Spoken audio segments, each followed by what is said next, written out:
Selama berkiprah lebih dari 2 dekade, tak ada yang berani menyangkal jika unit sekaliber Korn dianggap sebagai salah satu pesohor penting di kancah metal di sepanjang era 90-an. Self-titled Korn adalah contoh sempurna dari aturan penulisan baru setelah badai musik metal yang identik dengan setan di era 80-an. Metal ketika itu berhenti menyiarkan tentang bahaya.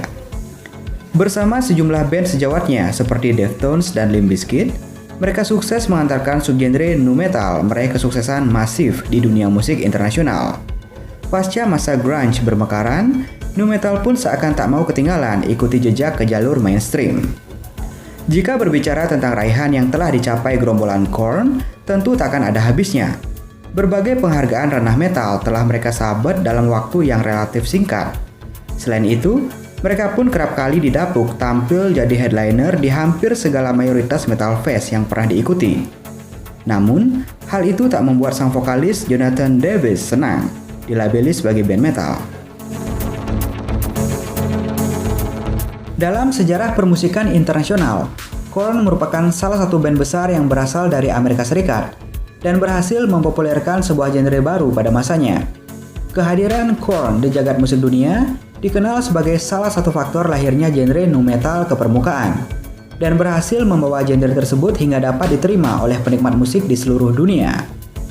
Korn lahir dari sebuah gagasan yang dikepalai oleh 3 orang musisi, yakni James Munky Saver, Reginald Fieldy Arvizu, dan David Silveria.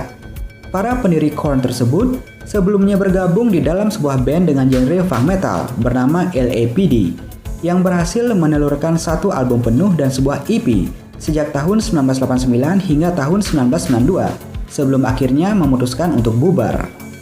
Munky, Fieldy, and David yang masih semangat untuk bermain musik akhirnya memutuskan untuk kembali membuat sebuah band.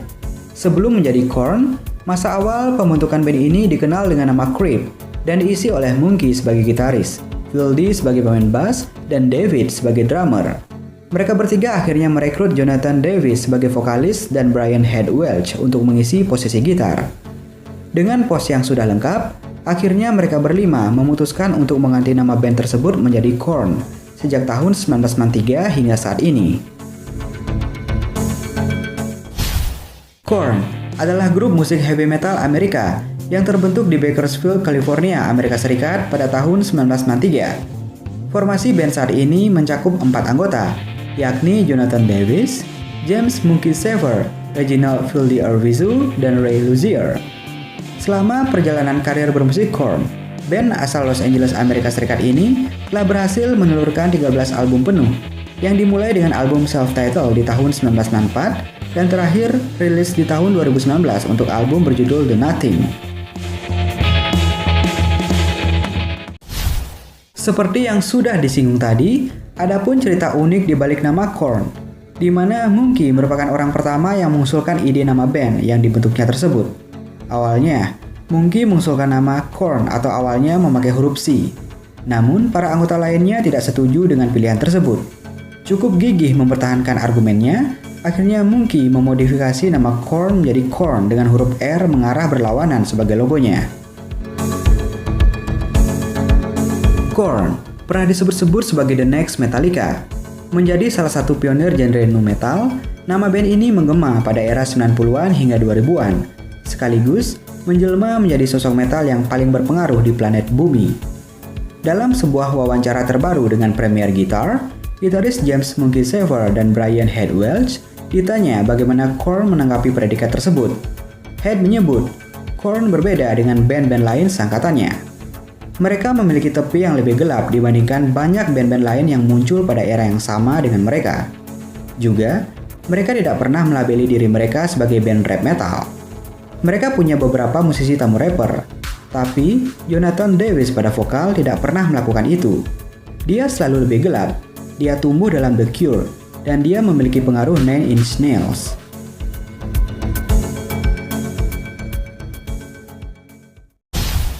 September 2019 lalu, album Korn The Nothing memulai debutnya di urutan ke-8 pada tangga lagu Billboard 200 dengan penjualan setara 33.000 unit album, di mana 29.000 diantaranya merupakan penjualan album pada pekan pertama perilisannya. Dengan jumlah 14 kali, Korn kini menyamai Van Halen dalam daftar top 10 terbanyak Billboard 200 dengan menempati posisi kelima. Di atas mereka ada nama The Rolling Stones dengan 37 kali, The Beatles 32 kali, Dave Matthews Band 16 kali, dan Santana 16 kali.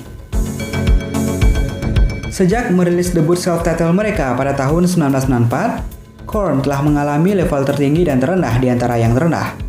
Sepanjang lebih dari 25 tahun karirnya, para pionir nu metal ini menjadi salah satu band yang paling populer di kancah musik cadas mainstream. Dan sekarang, album studio ke-13 mereka, The Nothing, menawarkan instrumentasi yang kuat, vokal yang mengesankan, dan lirik yang menyayat hati. Lagu Cold dan single utama You'll Never Find Me berada di tengah jalan yang mulus antara cadas dan catchy, yang merupakan kualitas yang terdengar di seluruh album. The Nothing menawarkan lagu-lagu yang membuat pendengar tetap berada dalam alur yang menarik, non-stop headbanging, sekaligus menempatkannya ke dalam ruang emosional yang terkadang kedua atmosfer itu saling terjalin. The Ringmaster adalah contoh yang bagus dalam perpaduan ini, bermain dengan ritme dan menerkam dan menginjeksikan darah hitam kegelapan ke dalam bagian chorusnya.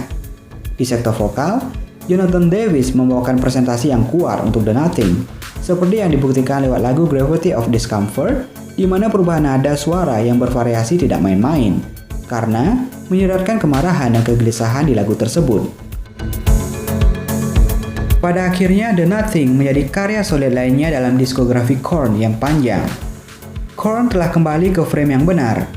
Ada saat-saat yang sangat emosional sepanjang album. Semua lagunya benar-benar mendorong kemarahan dan kesedihan. Meski beberapa lagu tidak memiliki kedalaman dan tidak cocok dengan yang lain, tetapi secara keseluruhan, The Nothing tetap menjadi pengalaman yang kuat secara emosional dan yang pasti akan dinikmati para fans selama Korn. Oh iya, mari kita sedikit berbicara tentang fakta menarik yang juga tentang Korn. Yang pertama, Jonathan Davis bekerja di rumah sakit. Sang vokalis sebelum bergabung dengan band tersebut sebenarnya bekerja di sebuah rumah sakit. Namun Davis merasa trauma ketika bekerja di sana. Tetapi, nilai baiknya adalah ia lebih menghargai hidupnya. Davis akhirnya menyerah lalu bekerja sebagai ahli hukum. Dan jelas, sepertinya ia tak menyesali keputusannya hari ini. Berikutnya, lagu Faggot terinspirasi dari Duran Duran.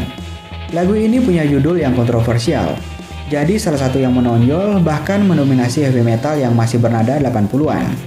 Sementara musisi metal lainnya menarik inspirasi dari dewa thrash seperti Metallica atau Slayer atau pada penampilan Pantera, Jonathan Davis menulis ini sebagai julukan kepada para pengganggu yang menyiksanya karena telah menjadi frontman new wave yang sensitif yang masih mendengarkan lagu Duran Duran. Superstar synthpop adalah kelompok favorit Davis sejak sekolah menengah yang mengilhami gaya berpakaiannya. Selanjutnya ada gadis dalam sampul album. Gadis yang berayun di sampul album itu adalah keponakan salah satu perwakilan label Korn yang dibayar $300. Gadis tersebut adalah Justin Ferrara yang merupakan saudara Paul Pontius dari Immortal Records. Dalam sampul tersebut, Ferrara tampil berayun di sebuah taman dengan latar belakang rumah anjing. Setelah album itu meledak, orang tua Ferrara ternyata tak menyukai sampul tersebut. Berikutnya, adapun Head keluar dari Korn untuk mendalami agama. Di tahun 2005, di saat karir Korn sedang berada di atas angin, secara mengejutkan sang gitaris Brian Head Welch memutuskan untuk keluar dari band yang membesarkan namanya tersebut. Keputusan dirinya untuk mengundurkan diri dari Korn ternyata tidak hanya membuat kaget para fansnya, para teman satu bandnya pun merasa demikian.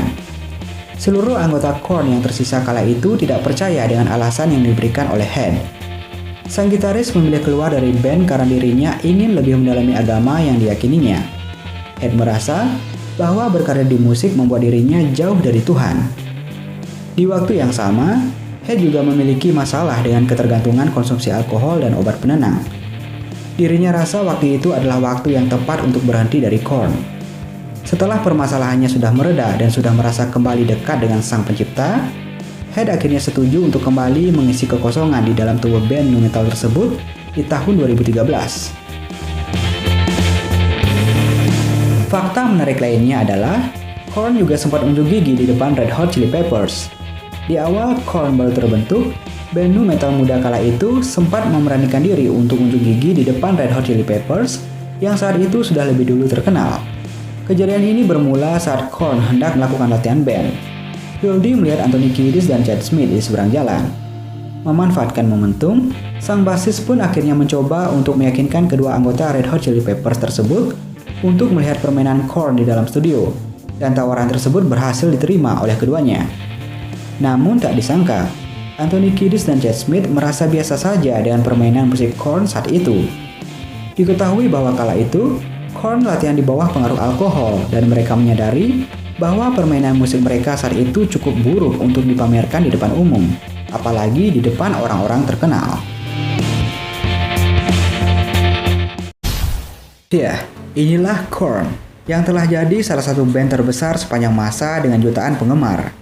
Namun jangan pernah lupakan debut mereka yang membuat anak muda merasa tak nyaman dengan kesendirian.